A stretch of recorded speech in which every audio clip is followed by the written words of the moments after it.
দেখেন গাইস, আমরা কিভাবে মুরগি দিয়ে হাঁসের বাচ্চা ফুটাইতেছি এবং মুরগির সাথে ওই হাঁসের বাচ্চাগুলা খেলে দুলে বড় হইতেছে। আপনারা দেখেন, সম্পূর্ণ ভিডিওটা দেখলে বুঝতে পারবেন কিভাবে আমরা ওদেরকে ধীরে ধীরে বড় করতেছি। ধীরে ধীরে ওরা ওদের মতো বড় হইতেছে। যখন একটা পর্যায়ে ওরা বড় হয়ে যাবে, তখন ওরা আর মুরগিটা সাথে থাকতে হবে না, তখন নিজে নিজে চলতে পারবে। ওদেরটা ওরা নিজেরাই করতে পারবে, ওদের খাবার ওরা নিজেরাই ব্যবস্থা করতে পারবে।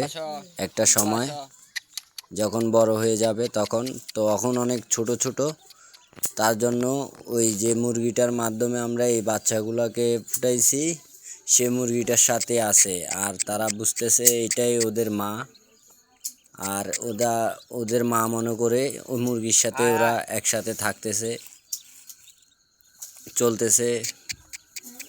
দেখেন, আপনারা দেখলেই বুঝতে পারবেন বিষয়টা পুরোপুরিভাবে।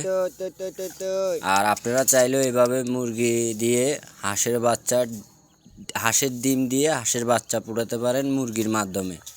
আপনারা চাইলে, যদি এরকম আপনাদের দরকার হয় বা আপনারা চান, তো কমেন্ট বক্সে জানাবেন, আমরা আপনাদেরকে উপায়টা দিয়ে দিব কিভাবে আপনারা এই হাঁসের বাচ্চাগুলো ফুটাবেন মুরগির মাধ্যমে।